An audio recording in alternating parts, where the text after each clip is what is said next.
Imana yacu ishimwe cyane. Ntabwo Imana ijya ishyiramo imbaraga ngo ifate umuntu ku gitugu. Oya, Imana yaduhaye ubwenge, iduha n'uburenganzira bwo guhitamo. Niyo mpamvu uko ukinguye umutima ko Yesu yavuze ngo ndi ku rugi ndakomanga, niko Imana ikugenderera ikakugirira neza. Ufite ibyifuzo bitandukanye, ufite ingorane uri kunyuramo muri iyi minsi, ariko naho imitini itatoha, inzabibu ntizere imbuto, amatungo agashira mu biraro, mu mujyi, naho ibibazo byaba byakomeye, mu mufuka ntihagire ikinjiramo, akazi kakaba katari kuboneka, ibintu bitari kugenda neza, mbese ureba mu buryo bw'imibereho isanzwe ukabona nta buryo ufite, God can make the way. Imana ishobora guca inzira. Hallelujah! This is the time in which God is ready to perform miracle for you. You who is here and people who are away. Some people are following our congregation through WhatsApp. They are preparing also the Zoom. Wherever you are, God is omnipresent, can reach you. Hallelujah! He's the one who knows you, can also watch using his eye, and the gate are made, the way is made. Hallelujah! Amen. So let's invite again Evangelist Ngwaya to pray for you. Daddy, we are so delighted by your presence among your people this morning. Hallelujah. Hallelujah. Hallelujah. You fill us with your joy.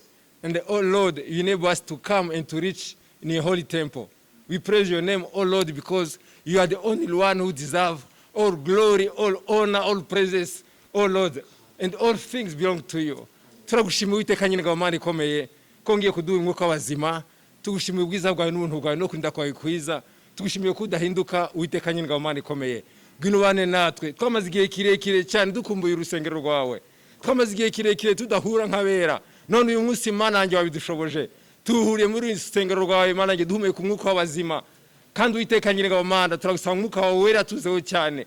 Adukoresha iby'ubutwari. Agumyaze Mana yanjye atuganirize dukeneye kumva imirindi yawe genda hagati y'ubwoko bwawe mu izina ryawe Yesu Kristo. Koresha Mana yanjye umubwiriza butumwa bw'uyu munsi uzumuzeho cyane, kandi Mana yanjye ubukoresheje ubutwari, imitima yacu ihumeke, imitima yacu igubwe neza. Koretse Mana yanjye wayoboye gahunda, Uwiteka nyine umushoboze, kandi Mana yacu nsengeye abashoboye bose kwinjira aha hantu ndetse n'abakiri inyuma. Oh Lord, I pray for those who are still on their road coming in this temple. Remove all barriers and all obstacles, oh Lord, on their road. Oh Lord, and enable them to come and to reach here and to be blessed by you with us this morning. Urakoze Mana, n'abakiri inyuma turasengeye kugira ngo bashoboze baze bagere muri urusengero rwawe, duhane imigisha nawe. Urakoze Uwiteka nyine Imana ikomeye. Tukoretse abateranye umunsi bose n'abashyitsi bari hagati muri twe, ngwino duhane umugisha Mana ikomeye. Iganza cyawe gikomeye kitugumeho. Mu izina ryawe rikomeye Yesu Kristo, niko tubisabye kandi tubyizeye. Amen. Arabohora TV, ishakiro ry'ubutumwa bwiza, umusemburo w'agakiza. Arabohora TV, ishakiro ry'ubutumwa bwiza, umusemburo w'agakiza. Haleluya. Haleluya. Iki gitondo nezerewe Imana kuko yaduhamagaye kandi umuhamagaro wayo uratunyuze. Amen. Hari ibintu bikomeye Imana yakoze, kuba byonyine turi mu nzu y'Imana ni ibintu bikomeye. Ntabwo ari ibintu twafata nk'ibisanzwe, ahubwo Yesu hari ikintu yakoze gikomeye kugira ngo tube turi hano. Amen. Amen. Ndashaka ko dusoma ijambo ry'Imana riri hano mu Byahishuwe ibice byaho 20. Kadusome Byahishuwe ibice 20 umurongo waho wa 11. Reka dusome mu izina rya Yesu. Mbona intebe y'ubwami nini yera, mbona niyicayeho. Isi n'ijuru bihunga mu maso hayo, ahabyo ntihaba hakiboneka. Mbona abapfuye, abakomeye n'aboroheje bahagaze imbere y'iyo ntebe, nuko ibitabo birabumburwa, kandi n'ikindi gitabo kirabumburwa, ari cyo gitabo cy'ubugingo. Abapfuye bacirwa imanza z'ibyanditswe muri ibyo bitabo zikwiriye ibyo bakoze. Inyanja igarura abapfuye bo muri yo, urupfu n'ikuzimu bigarura abapfuye bo muri byo, bacirwa imanza zikwiriye ibyo umuntu wese yakoze. Urupfu n'ikuzimu bijugunywa muri ya nyanja yaka umuriro. Iyo nyanja yaka umuriro niyo rupfu rwa kabiri. Kandi umuntu wese utabonetse ko yanditswe muri cya gitabo cy'ubugingo ajugunywa muri iyo nyanja yaka umuriro. Imana itugirire neza. Haleluya, haleluya. Ndagira ngo tuzamurire Imana amaboko, tuyihe icyubahiro.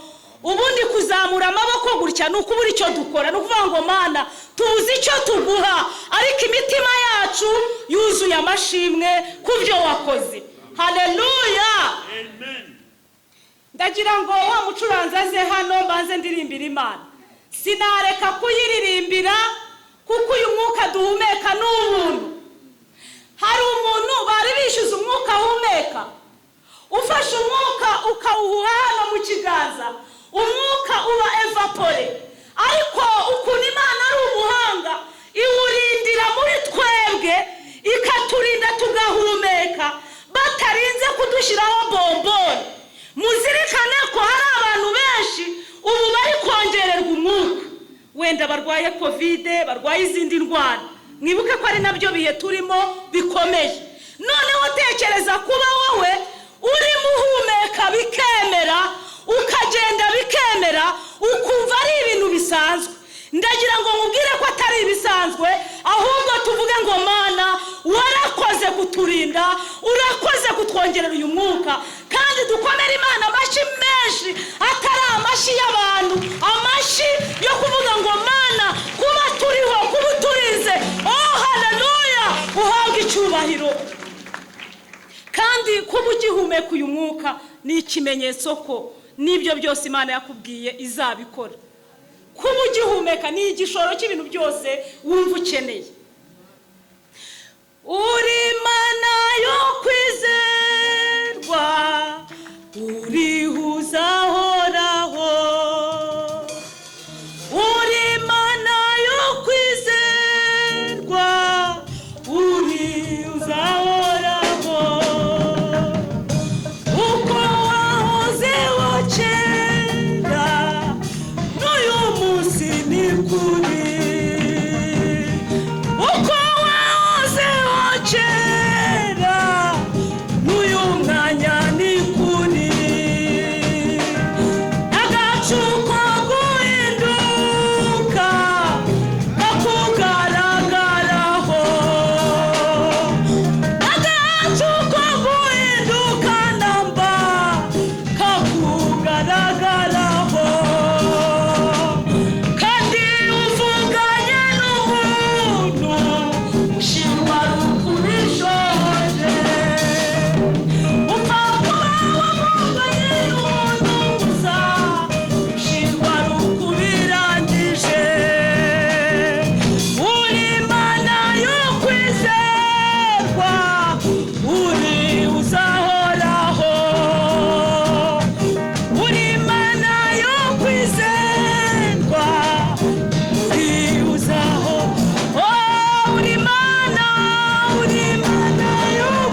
ntiwongere kubura amahoro mu mutima ujye uvuga uti data ntabwo wambeshye uri Imana yo kwizerwa uzahora uri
Imana ishimwe abafite Yesu barahiriwe kuko nta rubanza ruzabatsinda mu ijuru.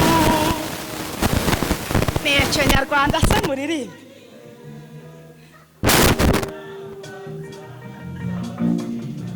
Abicaye hano bakijijwe murahiriwe kuko nta rubanza ruzabatsinda mu ijuru.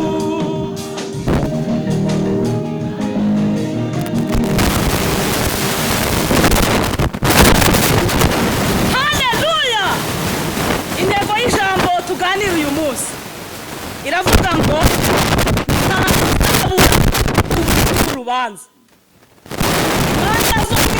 Umuntu ataka impamvu akavuga ati ndarwaye, ariko ku rubanza rwo mu ijuru ntawe uzabura. Abafite Yesu barahiriwe kuko nta rubanza ruzabatsinda mu ijuru. Yesu barahiriwe kuko nta rubanza ruzabatsinda mu ijuru. Imana ibaha umugisha. Reka tuganire intego y'iri jambo.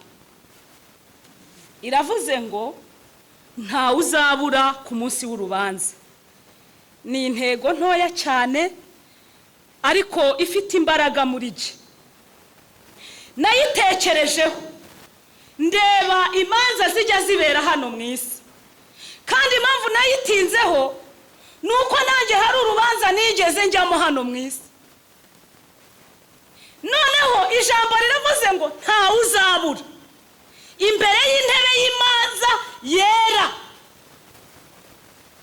Muri iyi si haba imanza nyinshi, wenda urimo hano uri umucamanza cyangwa uri n'umwavoka simbizi, ariko umuntu ashobora gutanga impamvu akavuga ati kuko wenda ntaregeranya amakuru yo kuburana sindi buboneke.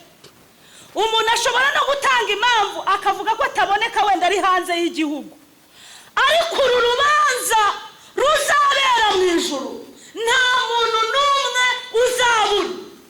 Twese tuzaba duhagaze imbere y'intebe y'Imana. Ijambo ryavuze ngo mbona intebe y'ubwami nini yera, mbona niyicayeho, isi n'ijuru bihunga mu maso hayo, ahabyo ntihaba hakibonetse. Imana itugirire neza. Bene data, iri jambo ni ijambo rikomeye. Yohana we yabonye Yesu amubona nk'Imana irema. Imana itugirire neza. bitewe n'impamvu abona ko ari Imana irema. Turebye muri Yohana igice cya mbere umurongo waho wa mbere haravuga ngo mbere na mbere hariho jambo, jambo uwo yahoranye n'Imana, kandi mu byaremwe byose nta na kimwe kitaremwe nawe. Iri jambo, iki gitabo cy'ibyahishuwe cyanditswe na Yohana. Yohana rero, uyu Yohana yanditse ibitabo 5. Yanditse ibyahishuriwe Yohana, yandika Yohana butumwa bwiza, yandika Yohana wa mbere, Yohana wa kabiri na Yohana wa gatatu. Imana itugirire neza. Bibiliya ivuga ko nyina wa Yesu Mariya na nyina wa Yohana Salomo baravukanaga. Yohana rero akurikira Yesu ari mutoya. Imana itugirire neza. Uyu Yohana mvuga yakurikiye Yesu ari mutoya. Uyu Yohana kandi wanditse iki gitabo niwe wa Yohana komanteri ya Bibiliya ivuga ngo igihe kimwe ngo bamutaye ku kirwa cy'Ipatimo. Ngo icyo gihe rero aho ngaho ni komanteri ya Bibiliya ibivuga, ntaho wabisanga muri Bibiliya. Ntago ibintu byose byari bwandikwe muri Bibiliya. Yesu ashimwe cyane. Uyu rero ngo bamaze kuhamuta ngo bafatanywa n'ingunguru y'amavuta, ngo bayicaniriye kweri, ngo barangije bamujugunyamo, bibwira ko Yohana ari bupfe, ahubwo abasanga Imana yamutanzeyo. Yohana avamo ayagirana ya mavuta ntiyashirira. Ibi ngibi rero ni ukuri biri muri komanteri ya Bibiliya. Yesu ashimwe cyane. Yesu ashimwe cyane. Ese mugiye he? Haleluya. Ariko reka mbabwire, igihe wagize umugisha ukaba wicaye hano, jya uvuga uti Satani toka, ubu ngubu ndi mu nzu y'Imana. Unkubitire hanze n'unkubitire mu nzu y'Imana. Yesu ashimwe cyane. Reka mbabwire gato kuri Yosefu. Yosefu hano mu bice 42 na 43 urebye ku murongo w'8, ngo Imana yari yaramusezeranije imurotesha inzozi, ariko bene se baravuga bati izi nzozi ubu birashatse kuvuga ngo uzadutegeka twebwe naso. Abantu ntibabyumva, ariko Yohana yari yumvise Imana na Joseph. Igihe kiza kugera ngo Yosefu agemuriye bene se, usomye aho muri 40 na 41 na 43 itangiriro, ngo aragenda ngo aturutse nk'ahariya, baravuga ngo nguwo Karosi araje, nimuze tumugurishe turebe ko iby'Imana yamuvuzeho bizasohora. Nta kindi kintu barwanaga nacyo, barwanaga no kugira ngo iby'Imana yamuvuzeho bitazasohora. Ariko ndagira ngo mbabwire ngo nta kintu na kimwe cyakwitangira umugambi w'Imana.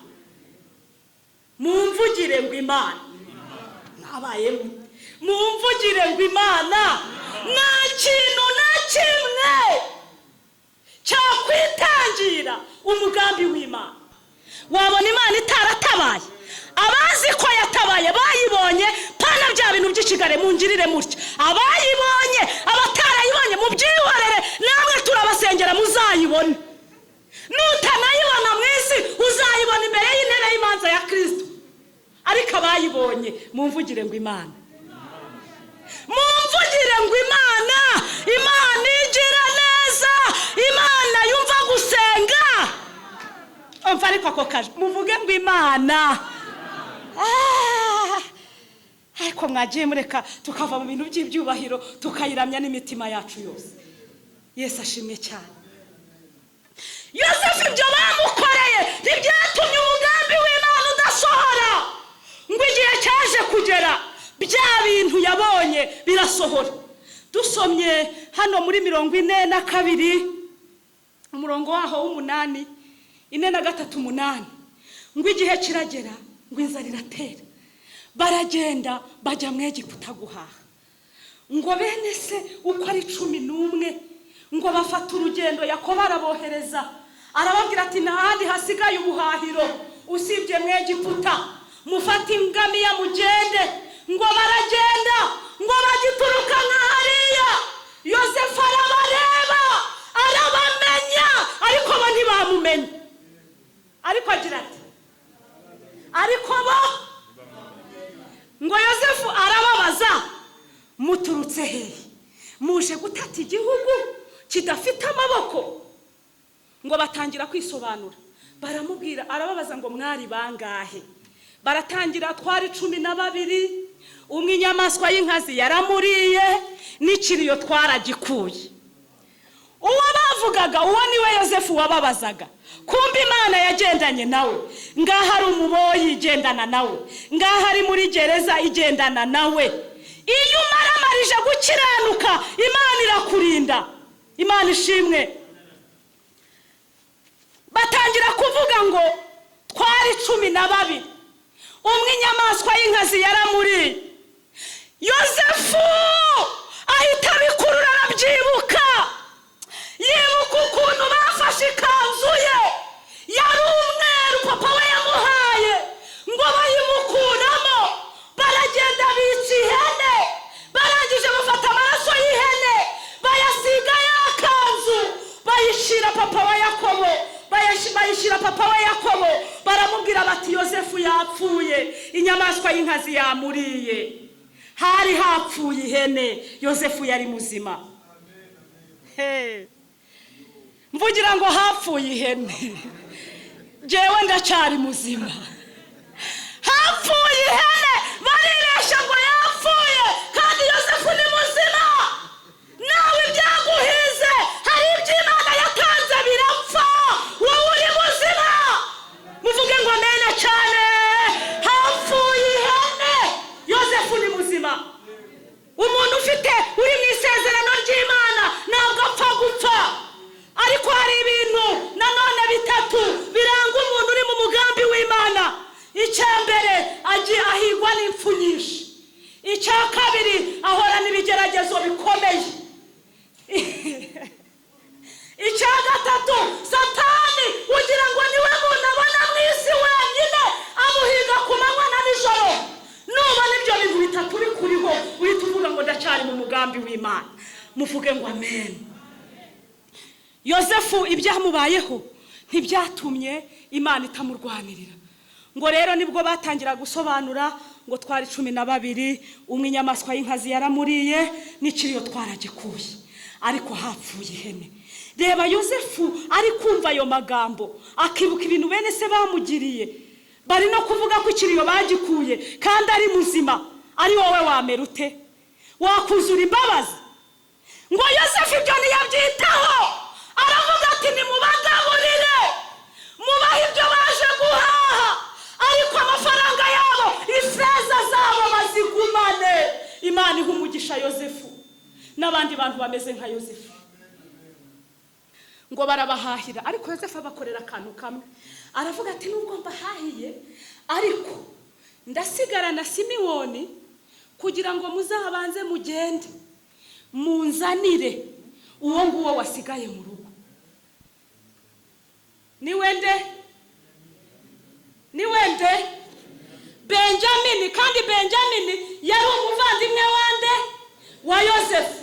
Asigara na Simewoni ati nimutahe niba bacana amafaranga ariko nimugerayo muzane Benjamin mbone kubasubiza Simewoni. Ngo bagezeyo rero niho naringeze. Ngo bagezeyo mwitangiriro 43 umurongo w'8 Yuda abwira se Isirayeli ati nyohererezanya n'uwo muhungu turahaguruka tugende tubeho tudapfana n'abana bacu. Mbaye umwishingizi we abari jye uzamubaza nintamukugarurira nkamugushyikiriza. Hari abantu batangiye gusaba Benjamin. Ngo Rubeni asabye se Benjamin, Yakobo areba Rubeni areba ibizira bye, areba ibyaha yakoze. Aravuga ati wowe nguhaye Benjamin ntabwo wamugarura, burya Imana iratuzi. Muguhaye ntiwamugarura. Ariko Yuda ageze imbere ye ngo Yakobo amurebera ku Imana yavuze, ahita avuga ati wowe nta kibazo ndamuguha. Yuda ahita avuga ati mbaye umwishingizi we papa, nintamukugarurira zaba ngukoreye icyaha gikomeye. Ngo baragenda, ngo bagezeyo, nihangana aka kantu mukumva, haleluya. Ngo bagezeyo, Yosefu arongera arabareba, arababaza ati noneho se kandi mwari bangaye? Twari 12, ubu dusigaye turi 11. None ikiriyo cy'uwundi inyamaswa zaramuriye, rwose yarapfuye, n'ikiriyo twaragikuye. Yosefu agira imbabazi, yibuka ko mu makuba yanyuzemo Imana yayakoresheje kugira ngo agirire umumaro bene se. Hari igihe ibyo uri munyuramo ari wo mumaro wa bene so. Imana ishimwe. Ngo aravuga ati nimubagaburire. Ariko nimugera kuri Benjamini, akanda kavuga cyane, nimugera kuri Benjamini mushireho ikirundo kiruta ibindi. Mushireho ikirundo. Reba rero ka Benjamini ariko kabucura kikoreye urusahane ruriho ikirundo kiruta ibindi. Ngo Yosefu abikora kugira ngo arebe ko rya shari bari bafite bakirifite. Ngo baragenda bicara hariya bararya. Uko barya akajya bitegereza, akavuga buriya mwaravuga ati ariko kuki we bamuhaye byinshi, nuko se bavindimwe neza, burya icyari ntago ribura mu bantu. Ngo bararya, arangije aravuga ati noneho ngo uyu na Simiyoni nibabapakirira imyaka n'impeke mugende. Ariko abwira umuziritsi ati mukubapakirira ufate kino gikombe njya nkweraho ugishire mu baga ya Benjamini. Okay, abatekinisiye baranyoboye, ninongera kunyeganyega ubu noneho naho. Amena. Noneho rero bari aho ngaho, Benjamini ararya, bose bararya. Ngo barangije twihute barabapakingira ibyo bajyana. Ariko umuziritsi yabwiwe ko ari bugire ati ari bushyire igikombe mu baga yande ya Benjamini. Arababwira ati kandi wowe muziritsi ari Yosefu babwira, numara kubapakingira bagiye bafashe urugendo ubakurikire, uhite wirukanka ubakurikire, ubahagarike, ubabwire uti nimuhagarare, databuja arabahahiye, abahaye ibyo kurya n'amafaranga batse, none mumwibye igikombe. Uwo muntu wibye igikombe ninde? Mwese muparikaho. Bose barahagarara. Simiyoni atari kubu noneho umuntu ukibye ninde? Simiyoni ni wafashe ya mbere mu gukubita Yosefu mu mwobo. Arongera ati umuntu ukibye rero nukumwica. Nyumvira kandi umuntu ahora yica, umuntu ukibye bamwice. Ngo bahera ku mufuka wa mbere, bararebye igikombe baraheba, wa kabiri, wa gatatu, wa kane, wa gatanu. Bageze ku mufuka wa 11 bakirambura, igikombe kiti pararara ndahari mu mufuka wande. Ubwo Benjamini yari mu rurokoke, ahita agira ati mukate dusubire kwa databuja. Databuja ni uri bumenye uko ari bugenze uwibye igikombe. Abasubizayo. Yosefu arababwira ati noneho uyu wibye igikombe ndamusigarana, ninjye uramenye uko mugenza, mwebwe nimukomeze urugendo. Databuja niwe uzi uko yatugenza, niwe uzi icyo yagukorera, niwe uzi umutima wawe ukomeze. Reka mvuge gato ku mugabo witwaga Alexandre Rogra mu mateka. Alexandre Rogra ni umuntu yabayeho ari ubutunzi, Imana ishimwe, abaho afite ibintu byinshi. Aravuga ngo nimara gupfa abadogiteri bazaba bakomeye muri icyo gihe, abari bo bazaterura umurambo wanjye bagende bawugeze mu mvu.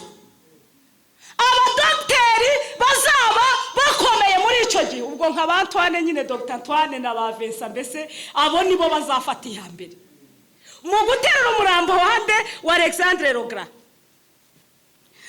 Arongera avuga ngo kandi bazafata amafaranga yanjye, amafaranga ye yari yarakoreye n'izahabu, bagenda babinyanyagiza mu inzira yose. Murimo murabyumva?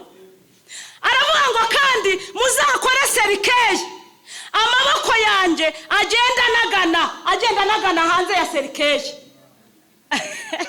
Ibyo murabyumva nabyo. Baramubaza bati kuki specialiste aribo bazaterura umurambo wawe? Arababwira ngo nukugira ngo bigaragare ko ntawe ukomeye imbere y'urupfu. Yari yarize. Ndetse amateka avuga ko Alexandre Rogara ari we wayoboye Ubugereki. Alexandre rero yaravuze ngo bizagaragare ko nta muntu ukomeye imbere y'urupfu.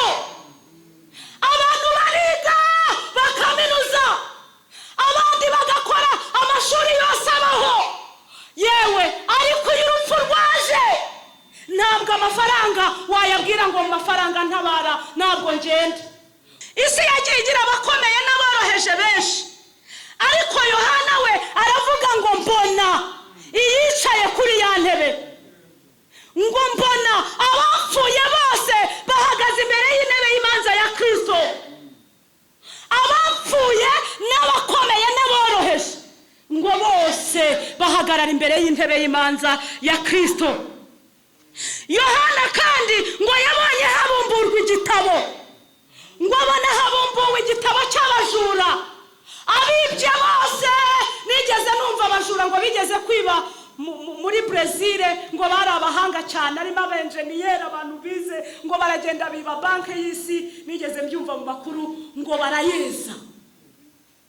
Ibaza abantu biba banki, ntabwo ari babajura cyenyeje bamwe batoboye inzu, ni babandi bafite experience mu kwiba. Noneho rero ngo hazabumburwa igitabo cy'abajura bibye bose, igitabo gihagarare hariya.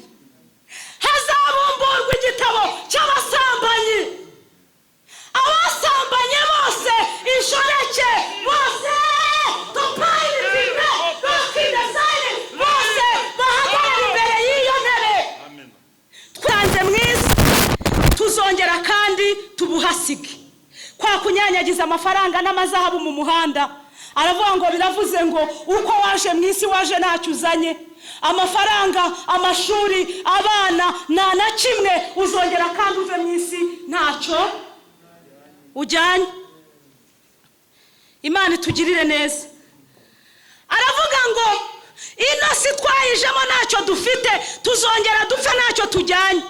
Isi yagiye igira abakomeye n'aboroheje benshi, ariko Yohana we aravuga ngo mbona iyicaye kuri ya ntebe, ngo mbona abapfuye bose bahagaze imbere y'intebe y'imanza ya Kristo. Abapfuye n'abakomeye n'aboroheje ngo bose bahagarara imbere y'intebe y'imanza ya Kristo. Yohana kandi ngo yabonye habumburwa igitabo, ngo abona habumbuwe igitabo cy'abajura. Abibye bose, nigeze numva abajura ngo bigeze kwiba muri Brazil, ngo bari abahanga cyane, arimo abenjeniyeri, abantu bize, ngo baragenda biba banki y'isi. Nigeze mbyumva mu makuru ngo barayeza. Ibaza abantu biba banki, ntabwo ari babajura cyenyeje bamwe batoboye inzu, ni babandi bafite experience mu kwiba. Noneho rero ngo hazabumburwa igitabo cy'abajura bibye bose, igitabo gihagarare hariya. Hazabumburwa igitabo cy'abasambanyi, abasambanye bose, inshoreke bose, tupayirifime bakidasane bose bahagarara imbere y'iyo ntebe. Muri icyo kibazo cyawe izirwanirira. Yesu ashimwe cyane. Tugeze mu mwanya wo gusenga. Muri ibi bitabo bizabumburwa, urumva uzahagarara he? Ese urumva ukijijwe neza? Imana itugirire neza. Ndagira ngo mbabwire ngo nkuko mubona gare iparikwamo amabisi kandi n'ibiciro bikaba bitandukanye, niko abantu bose bazahagarara imbere y'Imana. Ntawe uzavuga ngo sinzahagarara. Kandi uzaturuka hariya ibyawe bigaragara. Ndagira ngo nkugire inama mwene data, haguruka tugusengere. Iyandikisha mu gitabo cy'ubugingo, nta cyaha na kimwe Imana itakubabarira. Ndagira ngo sabe ngo muhaguruke. Abumva batsinzwe n'iri jambo bahaguruke tubasengere. wumva ari mutsinzi. Jewe ntabwo ndi bwinginge cyane. Wowe niba wumva iki gitabo hari ikintu cyakubujije kuba cyanditsemo, haguruka.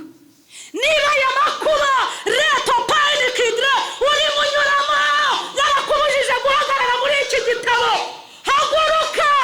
Imana irabizi. Erega reka nkubwire, ibintu byose dukora hari ahantu byanditse, kandi Imana niyo izi ibintu byanditsemo, ariko n'umutima wawe urabizi, kuko nta mushyitsi wataha mu mutima wawe. Imana itugirire neza. Biravuga ngo abera bo mu isi nibo fura Imana yishimira.